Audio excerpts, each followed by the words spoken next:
بسم اللہ الرحمن الرحیم۔ السلام علیکم ورحمۃ اللہ۔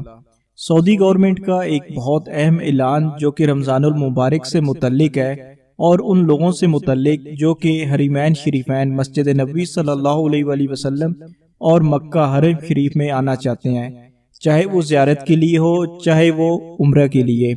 اس سے پہلے تو یہ تھا کہ ایک اپلیکیشن کے تھرو اجازت لینی پڑتی تھی اور اس میں توکل نہ ایپ بھی مدد کرتی تھی، لیکن اب جو ہے انسٹرکشنز ان کو تبدیل کر دیا گیا ہے اور ان کو تھوڑا سا سخت کر دیا گیا ہے، کیونکہ رمضان المبارک میں زیادہ سے زیادہ لوگ یہی کوشش کرتے ہیں کہ ہمیں ان دونوں جگہوں کی زیارت نصیب ہو جائے اور ہمارا زیادہ سے زیادہ وقت ان جگہوں کے اوپر گزر جائے۔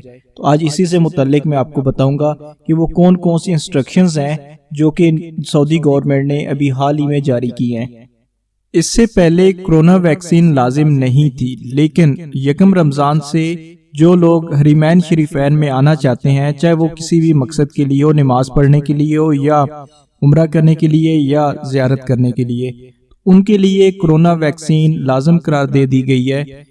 اس میں کچھ شرائط بھی ہیں، اس میں سے ایک شرط یہ ہے کہ مرد یا عورت جو بھی وہاں پہ آنا چاہتے ہیں انہوں نے کرونا ویکسین کی دونوں ڈوز لے لی ہوں، یا اگر انہوں نے دونوں ڈوز نہیں لی، ایک ڈوز لے لیو اور اس ایک ڈوز کو لینے کے بعد 14 دن کا جو عرصہ ہے وہ گزر چکا ہو۔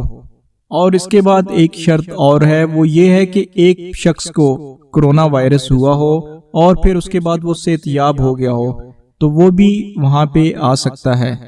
یہ جو ابھی اعلان کیا گیا ہے یہ تصریح لینے کے لیے شرط عائد کی گئی ہیں۔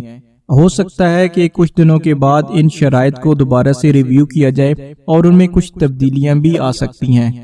ان فیوچر یہ بھی ہو سکتا ہے کہ ایسے لوگ جو کہ کرونا سے محفوظ ہیں ان کو بغیر تصریح کے بھی اجازت دے دی جائے، جو کہ ایک پراپر حرمین شریفین کا ٹائم ٹیبل ہے۔